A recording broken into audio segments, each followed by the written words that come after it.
How has the change in social standards affected generational stress and anxiety?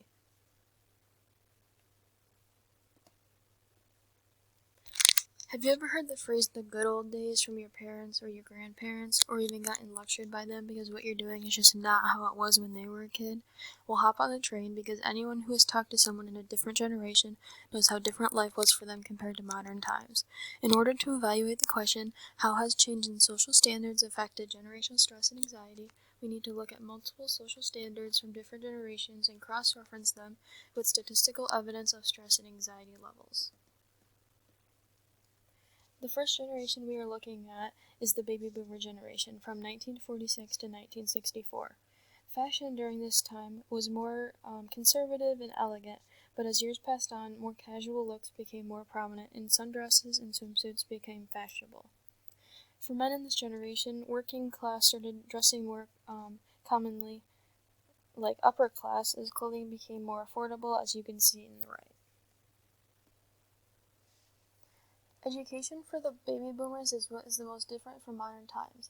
It was common for kids to drop out to work or start families, and the amount of resources were deteriorating as more kids started to enter the school system. Federal laws also started to pass in the 60s that started consolidating schools, and that led to a limited amount of teachers that taught in specific specialties.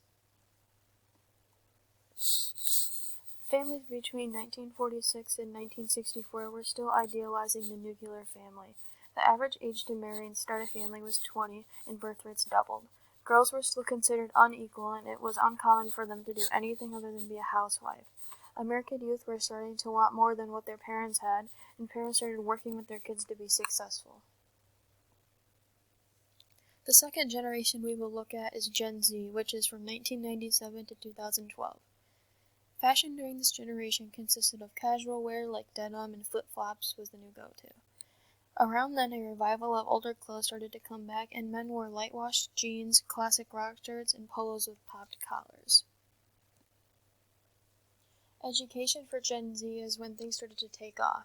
The No Child Left Behind Act made schools accountable for achieving levels, and the Common Core Standards Initiative made standards for which children should be at by the time they finished their grade. This was also when school shootings started happening, and stress and anxiety levels started becoming issues for students. Standardized tests became the controversial topic in this case. Families in Gen Z has almost completely changed from the baby boomers. Two parents are becoming one. Blended families and same-sex parents are becoming the new normal. The overall birth rate from 1960 is cut in half, and women have equal rights, so more moms work just as much as dads. To compare these two generations, look at general social standards. Baby boomer fashion was conservative and elegant, and slowly transitioned to casual / coverage wear, shorter dresses and sleeves. Men's lower class and upper class began to merge and become more affordable. While Gen Z fashion, denim and casual wear was mostly common, and older fashion started to return for men like polos and light-washed jeans. For baby boomer education, dropping out was common. School separation was starting to become prominent with upper and lower classes. School resources were declining with the amount of students entering school, and experimental intelligence testing started to become common as well. Gen Z education, No Child Left Behind Act was initiated in 2002, holds schools accountable for testing for students. The Common Core Standards Initiative details what each grade level should know by the end of the year. Occurrence and difficulty of testing becomes controversial, and school shootings started to become common as well, unfortunately. For baby boomers' family unit, they were still idealizing the nuclear family. Women stayed home until married and did not pursue higher education. They were typically married in their 20s, and birth rates spiked. Children started wanting to achieve more than their parents, and again, parents started working with their children to become more successful than they were. While in Gen Z, their family units, divorce in single parents' households became more normal, birth rates were cut in half, and there were equal rights between men and women, so families became more career-oriented. Multiple research projects from reputable psychologists are claiming that kids now have the same anxiety levels as a psychiatric patient from the 50s and call this time the age of anxiety. Some aspects of this anxiety is from the ever-changing social groups and connectedness, causing kids to participate less and making matters worse. This was not as much an issue in the baby boomer generation because most were sent away to asylums and there was no initiative to treat it.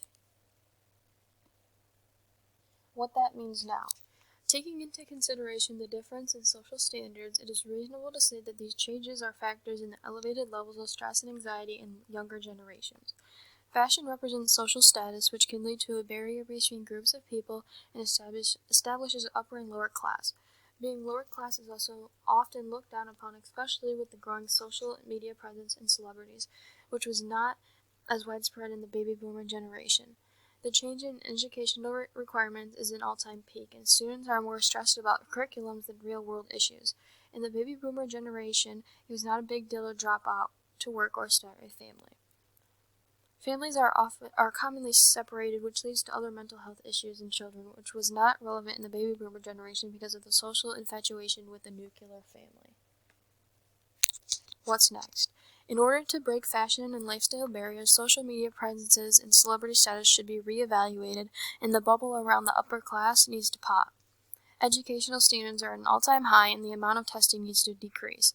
The average student takes dozens of tests within a couple months, let alone a couple dozen required tests throughout the year. The answer is simple. Lowering standards for grades and overall scores will no doubt decrease stress levels, and the pressure to perform well will make students better critical thinkers. Family units are drastically different between the two generations, and Gen Z is experiencing a different type of stress that baby boomers did not have to deal with. Family issues are the root to a majority of mental problems, and broken family structures are hard on children who have no say in it. There are not a lot of solutions to the differences in family units, but the awareness that this is a major issue in mental health needs to be prevalent. And here's my first works cited page and my second.